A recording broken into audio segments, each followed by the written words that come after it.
What's up, guys? This time we are going to continue with our project. So last time we just did the possibility to create a node, so the function that creates a node and the function that creates a user. Now what I want to do is to teach you how to update, delete and get data. But firstly, we want to have a better way of calling these views. So right now, let's just activate our environment. You can do this with the command prompt. Go to the project path. So mine is on the desktop, so I cd to the desktop, then cd to the project notepad, then cd to the backend.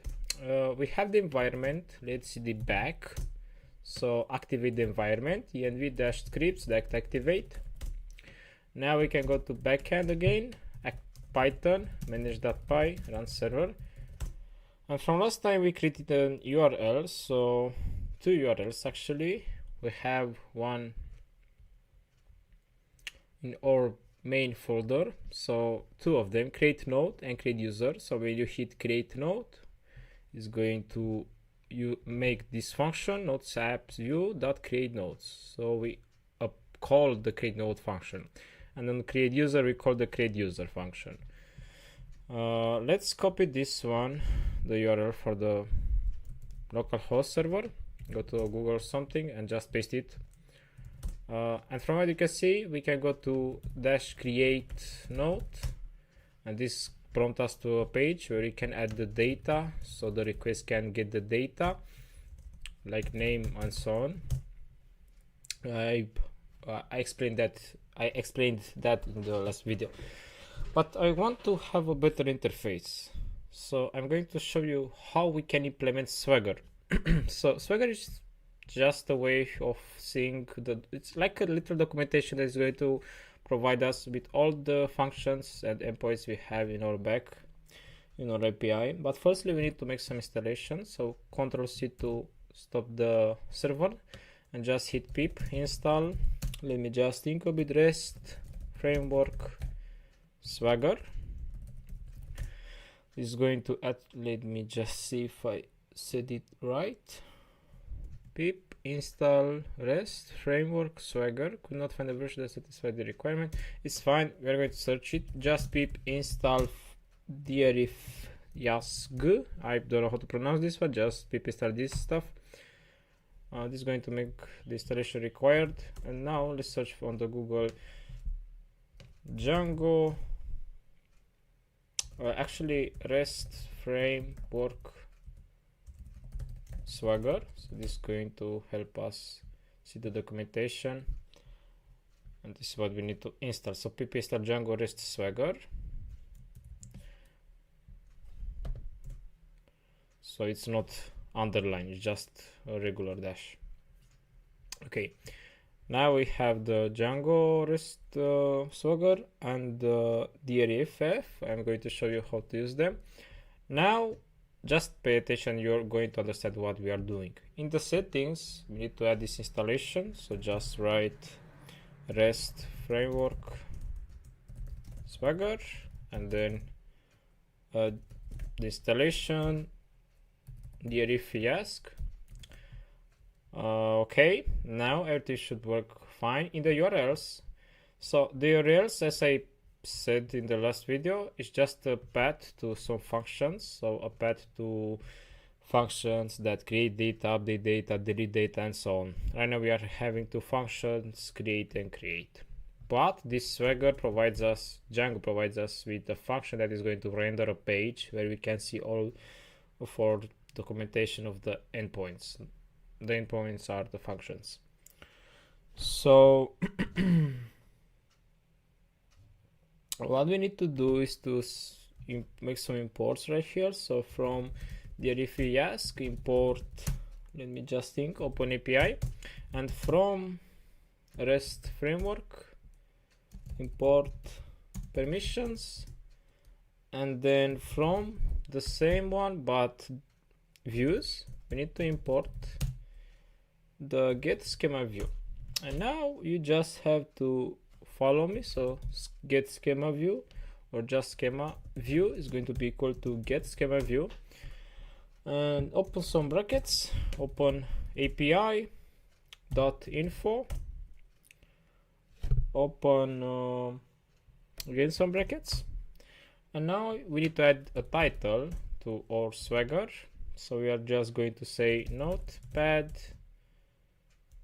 API, add a comma, and the full version we are just going to have just a version of our endpoint, so it's going to be v1, a comma, and a comma after the bracket.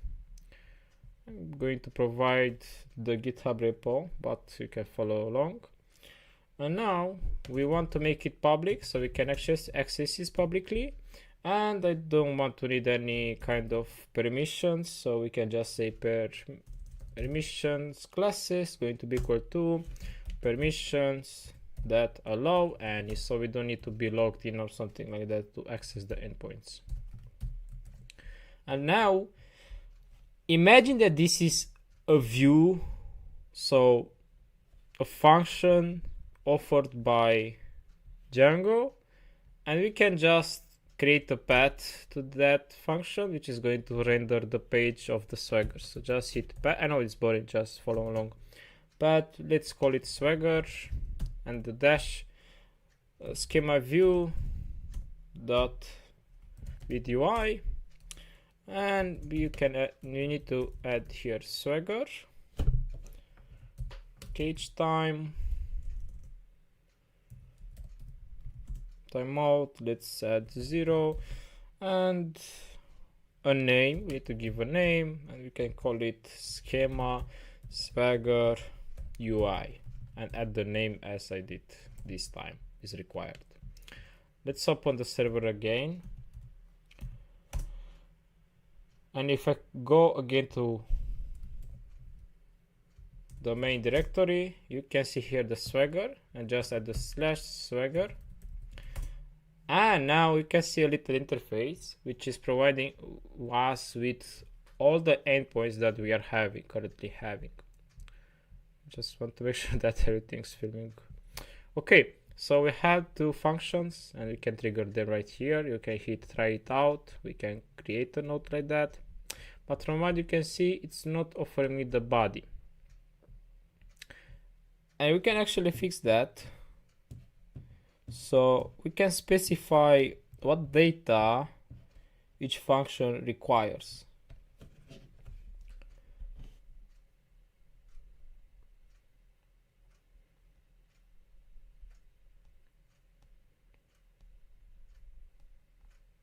And in order to do that, you need to go to your views.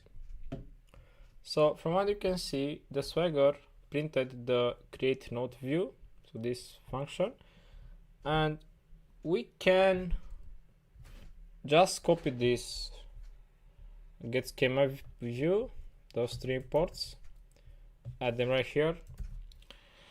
So to actually see the body request, we need to make some specific specification to each function. So if we go to create node, we can specify just make those imports. So the Swagger auto schema, get schema view, we are going to need those two, and you need to specify Swagger auto schema, which is going to be equal to. So now we specify that we are going to provide the request body. So what this create function requires to its execution to work. So the request body is going to be the following. We need to use openapi.schema. So this is going to specify that we are going to specificate the fields of the data that this function is going to require. So request body, so the data. The type of the data is going to be an object, because I hope that you know what an object is. So type object is going to be an object because it's going to have more fields.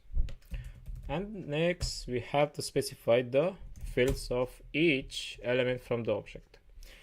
And we are going to have the following: a name,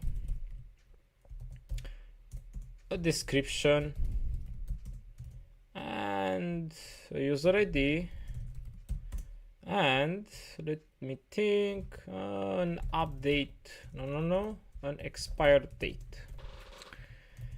Which one is going to require the specifications as we did for the body? So we specify that the body is going to be open schema to specify the type, so the type open type object, so the body is an object, and the name, we need to specify what the name is going to be.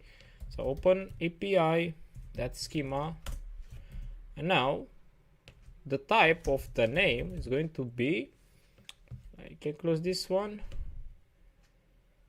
open API dot type string, and the other ones are going to be strings too. So just okay. Now we specify that the body for this function, so this is going to request a object with the following properties: name, which is going to be of type string, description string, user ID string, expired date string. And now if we save it and just run again the server, we need to specify the type of the request. So the method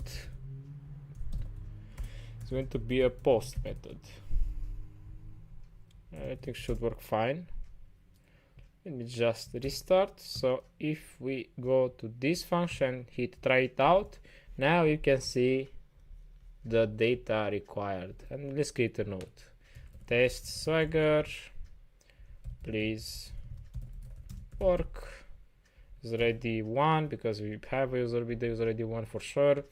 And date time field Django. I just want to copy one fast.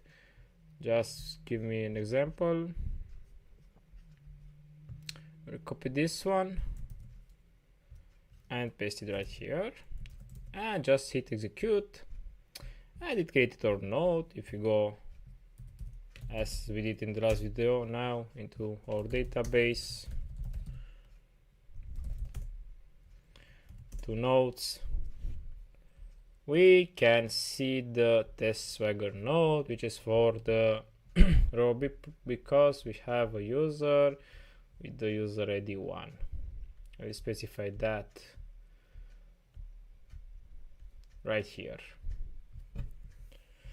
Okay, and we can do the same for the user. So to create a user, what is going to be required? You can just copy this one and go to the other view, so users app, views, paste this one right here. We need to add all the imports required, so this one too. Just import it real quick, and the open API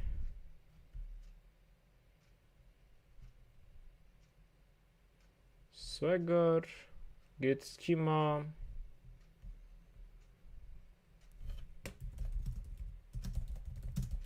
just import the open API too. Okay, now all you have to do is to change the field. So user is going to require a username, an email, a password 1, and the password 2. All of them are going to be strings. Okay, and now we should be able to see the request for the user, and you can see it right here. And we can create data more easier. That's it for this video. Hope you enjoyed it. We are going to continue in the future.